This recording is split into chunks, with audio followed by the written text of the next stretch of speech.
उम्मीद आहे त तूं मुंहिंजी चाल खे समझी चुकी हूंदी।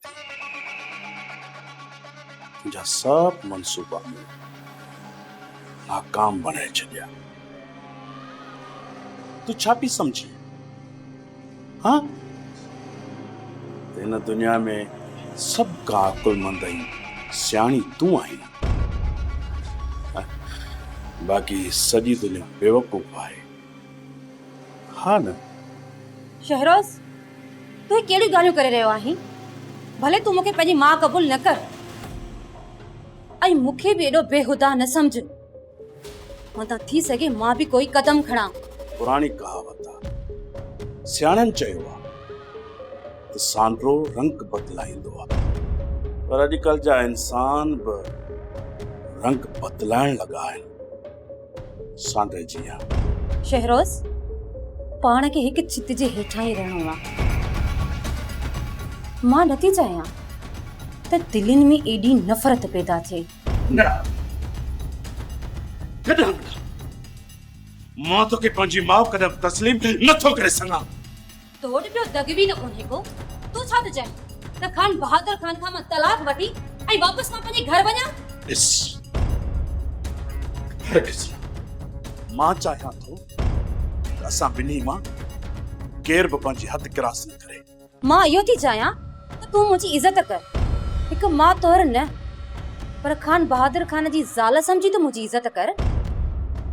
इन हक़ जी मां हक़दार आहियां ऐं मां तोखे इहो बि चवां थी त इहो हक़ समझी तूं मुंहिंजी इज़त कर।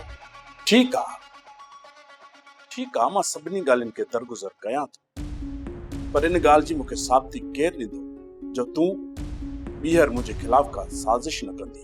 दरअसल त लगातार तो मूंखे पंहिंजो दुश्मन बणायो आहे, ईअं न? ऐं मुंहिंजी दिलि में तो ई त नफ़रत पैदा कई आहे ऐं मां इन हक़ीक़त खां कीअं इनकार करे सघां थी त खान बहादुर खान जो तूं अकेलो ई पुटु आहीं ऐं तूं त हुनजो पगदार ऐं वारिस पुटु आहीं। अॻु में त मां एहतियात सां कमु कंदो हुयुसि, पर ही जेका तूं चाल चली हुई न, ख़बर अथई तुंहिंजी इन चाल में मुंहिंजी जान पे वञी सघे पई। इहो बि शुक्र आहे ऐं बाबा साईं जा मूं ते एहसान आहे जो बाबा साईं वॾे अकुल सां इन मसइले खे हल करे विधो। हिकु ॻाल्हि चवां शहरोज खान? हा चओ। जॾहिं बि तूं मूंसां ॻाल्हाई न, इज़त ऐं इतराम सां ॻाल्हाईंदो कर।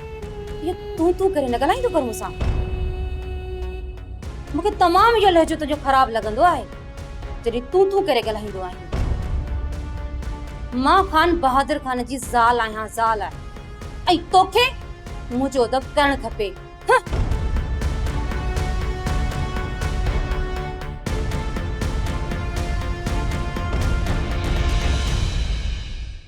वेरुन जी वस्ती, वेरुन जी वस्ती।